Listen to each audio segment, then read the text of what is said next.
I'm meeting Alistair outside a Soviet building that still stands. 20th century building, neoclassical. Have a look at the top. It could be the sort of element of a Greek temple. And then the odd detail, which is a completely different language altogether. It's actually fascinating because, we've seen examples already of that Soviet history being erased after Azerbaijan becomes independent, famously the Kirov statue.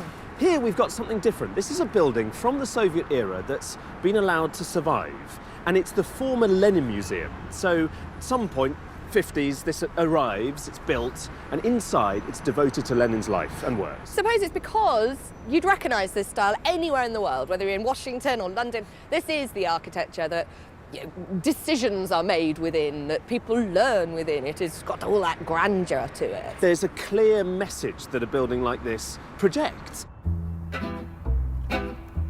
But not all Soviet buildings here are the same, as I'm beginning to notice. Among the often overbearing grandeur, there are touches of the eccentric and strange. We're going for a cup of tea at the Pearl Cafe, 2 minutes walk from the Lenin Museum, slap bang on the seafront.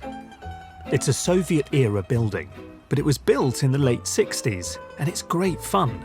A little holiday made of cast concrete, mosaic and pebbles, designed to tell you that you're having a lovely time. Ah, here comes the tea. The tea, we've got a cream tea, there's some jam. Oh my goodness. And are they scones? Not quite. Nice little snack there as well. And a lot of sugar. Yes. Thanks. Nina's Polish background means she's already familiar with different ways of doing tea. I turned to her for advice. Now, thanks very much. The bit I don't get, does the jam relate to the incredibly sweet baklava-like thing, or somehow does it relate to the tea? It relates to the tea. Now, I have found out a bit about what we're supposed to do. So there's two ways to do this. Obviously, you can see the tea, you don't have milk. You can have a lemon, in fact, I will so far quite standard, we'll put some lemon in. Let's do you want a piece of lemon? Absolutely. And then you put some jam. Oh my Not gosh. in the tea? No, on the side like this. Go on, you've got to have a bit. OK, so let's get a couple of strawberries, yeah? Yeah, OK. Take a little bit of jam on your teaspoon. Hang on. Oh, gosh, I can't break it up. Mix it in? No, don't put it in the drink. Put it in your mouth. You put it in your mouth, right, and then fine. I can do that. then you strain the tea through it. OK? So you don't swallow? This is the idea, right? Jam in, sip. Kind of suck. All right. And it's lovely jam. Oh, that's good. That is nice. It's quite sick. It is quite sickly. No, I like it. When you're allowed to swallow the strawberry, this is weird. It's a good combo. I like it. Anyway, I'm going to have a bit more jam with my tea.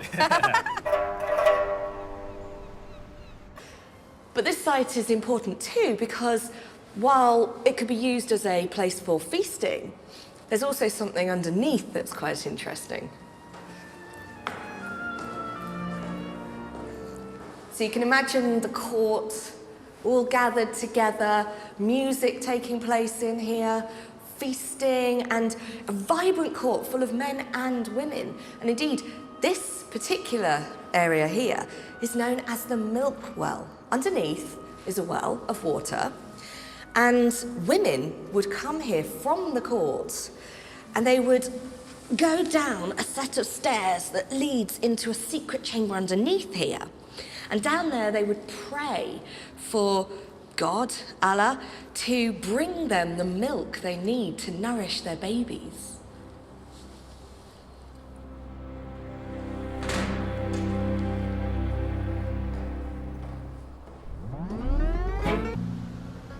We're back in town. Before we go, we're heading for a performance of Azerbaijan's national folk music, Mugam. We're expecting fire here too. I've heard its spirit is captured in a line by a 16th century Azeri poet. May my miserable soul be lit.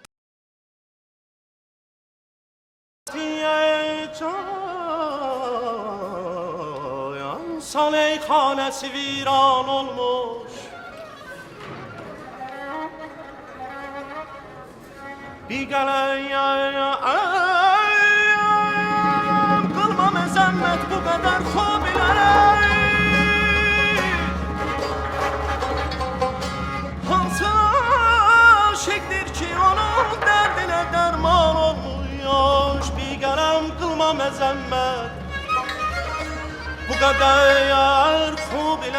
It's wonderful music. And yes, just like a fire, it flares up and dies down again. It's an ancient music with Persian roots, and it reminds me of Azerbaijan's own complicated history. All of those conquests. Good reasons to grieve, then rise above the grief.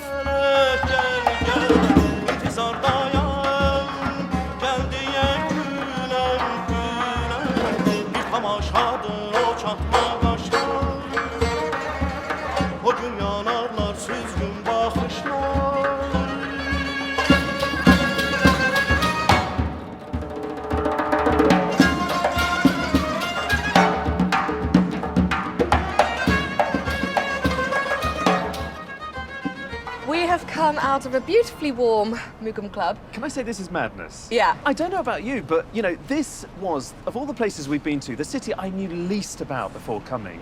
I think what's really struck me is that its location on the edge of the Caspian, looking north towards Russia, looking west towards Europe and Turkey, and then, you know, east towards the Islamic world, all of that has had an impact on the identity of Azerbaijan.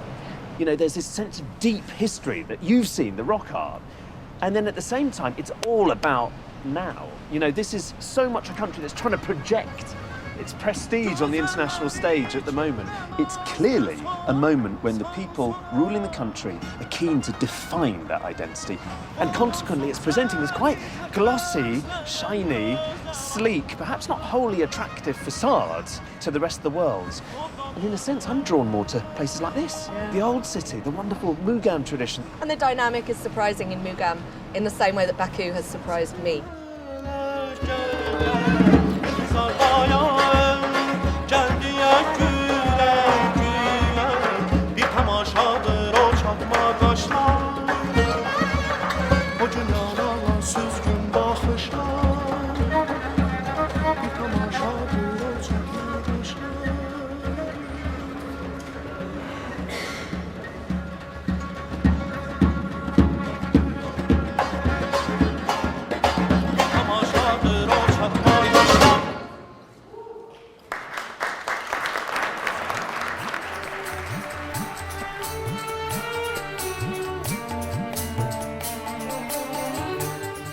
Sadly, we leave Yanina and Alistair in the Mugam Club, as this was the final episode in this series of An Art Lover's Guide. You can catch up with the previous 2 episodes now on iPlayer. Next this evening, to another ancient city, Istanbul, where Ragi Omar reveals 2 very different sultans in the Ottomans, Europe's Muslim emperors.